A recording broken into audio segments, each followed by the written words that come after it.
Përshëndetje muzikal të interes kudo që ndodheni, mirë se u rikthyet kanal, mirë se u rikthyet në këtë recap për mbledhje le të themi të javës parë Series A, edhe pse jemi ende në pritje të super ndeshjes sot me Roma Fiorentina. Ka patur rezultate a priori dhe dua ta bëj si parantezë që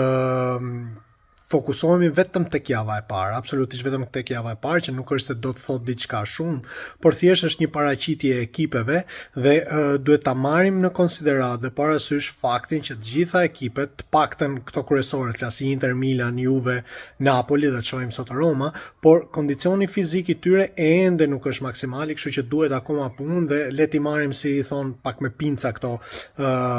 analizat.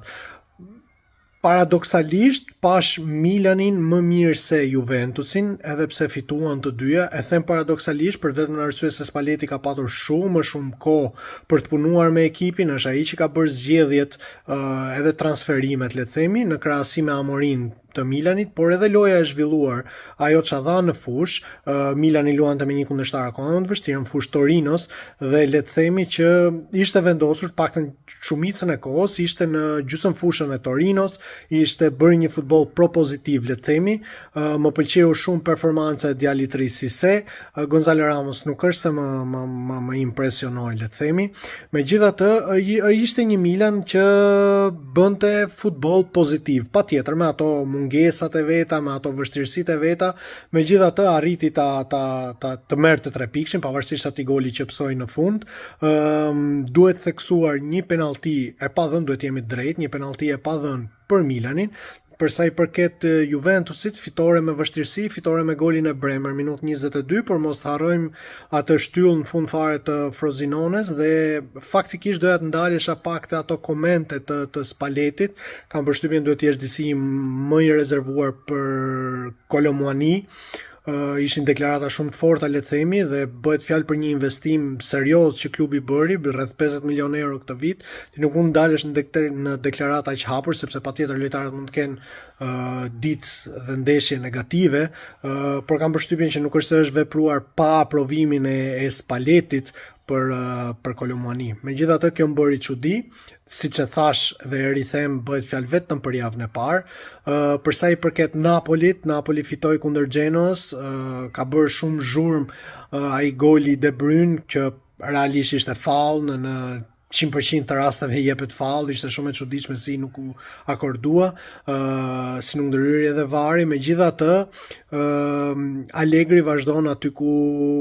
ose më saktë Allegri vazhdon ashtu siç na ka mësuar gjithnjë me futbollin e tij, nuk bëhet fjalë për futboll spektakolar, absolutisht krahasuar me Milanin vjet,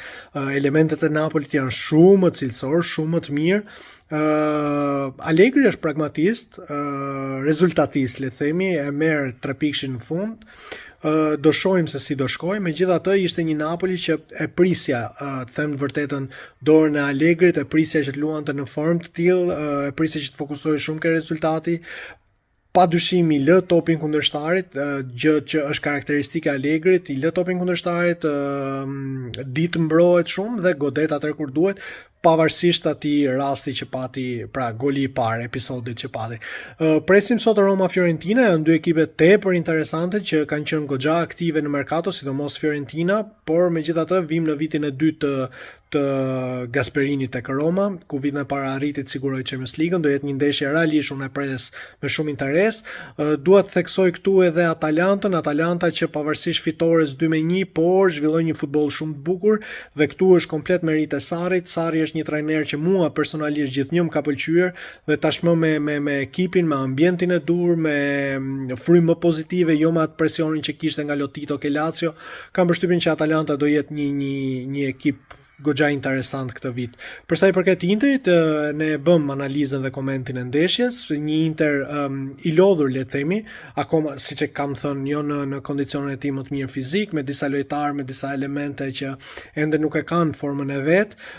pash një Suçić që hyri jashtë mirë, por megjithatë e keni analizën e Interit tek video e mëparshme. Pra, në tërësi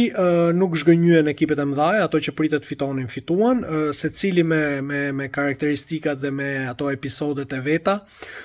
me variablat e veta, siç e thash, më ka habitur shumë performanca e Juventusit, pavarësisht se është vetëm java e parë, do shohim në vijim se ç'do ndodhi. Megjithatë, më lini mendimin tuaj, kë ekip pat më mirë, gjithmonë në referuar javës parë, mendoni se do ndodhi akoma sepse ka edhe një javë merkato, kështu që të shohim se çfarë zhvillimesh do ketë. Ju përshëndes.